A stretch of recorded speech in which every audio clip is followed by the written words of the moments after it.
다음 달 대선은 헌정사상 두 번째 조기 대선입니다. 투표일을 22일 남겨둔 오늘 후보들의 공식 선거운동이 시작됐습니다. 대선 후보 기습 교체와 번복 끝에 국민의힘은 김문수 후보를 최종 후보로 어제 낙점했습니다. 더불어민주당은 지난 10일 이재명 후보로 모든 절차를 끝냈고 개혁신당 이준석 후보도 같은 날 중앙선관위를 직접 찾아가 후보자 등록을 마쳤습니다. 이로써 이재명 대 김문수 대 이준석 3자 구도 대진표가 완성됐습니다. 이재명 후보는 기호 1번, 김문수 후보는 2번, 이준석 후보는 4번을 달고 출전합니다.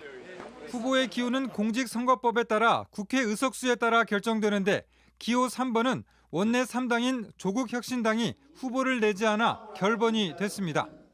특히 이재명, 김문수 거대 양당 후보는 모두 전직 경기도지사 출신입니다. 실제 대선에서 전직 경기지사 더비가 성사돼 눈길을 끕니다. 선관위는 후보자들의 재산, 병역 등 신상 정보도 공개했습니다. 이재명 후보는 30억 8,914만 3천 원, 김문수 후보는 10억 6,561만 5천 원, 이준석 후보는 14억 7,089만 7천 원의 재산을 신고했습니다.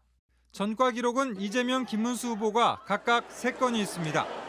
이준석 후보는 군 복무를 마쳤고 이재명 후보는 골절 후유증으로, 김문수 후보는 중위 근치술 후유증으로 전시 근로역 판정을 받았습니다. 이들 외에도 권영국 민주노동당 후보, 구주화 자유통일당 후보, 황교안 무소속 후보, 송진호 무소속 후보 등 총 7명이 최종 후보로 등록하면서 대선 투표용지의 길이는 21.6cm가 될 전망입니다. JTBC 이재승입니다. 본격적인 선거운동 오늘 0시부터 시작됐습니다. 각 후보들은 선거운동 첫날 광화문과 가락시장 등 상징적인 장소를 택했는데요. 민주당은 중도층 공략을 통한 대세론 굳히기에 나섰고 국민의힘은 반 이재명을 앞세운 빅텐트를 강조하고 있습니다. 조민중 기자입니다. 이재명 더불어민주당 대선 후보는 광화문 광장에서 출정식을 열고 첫 유세를 시작합니다. 이 후보는 이 자리에서 내란 극복과 경제 성장에 대한 포부를 밝힐 예정입니다. 이후 경기 성남시와 화성시 동탄 등을 방문해 K반도체 관련 유세를 이어갑니다.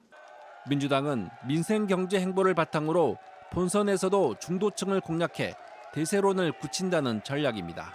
대통령 탄핵으로 치러지는 대선인 만큼 내란 프레임도 적극적으로 활용할 예정입니다. 김문수 후보가 해야 될 제일 첫 번째 일은 국민의힘과 국민의힘 1호 당원 윤석열 전 대통령이 국민을 상대로 총부리를 들이댄 내란 행위에 대해서 먼저 석고 대제부터 해야 된다고 생각합니다. 김문수 국민의힘 후보는 첫 일정으로 가락시장을 찾았습니다. 이후 대전 현충원에서 참배하고 대구 선문시장을 방문, 물가 등 민생 현장을 점검할 예정입니다. 김 후보는 반 이재명을 내세워 다른 모든 세력과 공동 전선을 구축하는 데 주력하고 있습니다. 우리는 대한민국의 미래를 파괴하려는 이재명과 그 세력을 반드시 심판해야 하지 않겠습니까? 단일화 문제로 갈등을 빚은 한덕수 전 총리는 물론 이준석 개혁신당 후보와도 적극적으로 연대할 것으로 보입니다. 이준석 개혁신당 후보는 오늘 0시 첫 일정으로 전남 여수 국가산업단지를 방문했습니다. 이어 서울로 올라와 연세대에서 대학생들을 만나고 저녁엔 청계광장에서 집중 유세를 펼칠 예정입니다. 이 후보는 국민의힘에 실망한 보수 유권자들이나 중도 무당층의 지지를 호소할 예정입니다. JTBC 조민중입니다.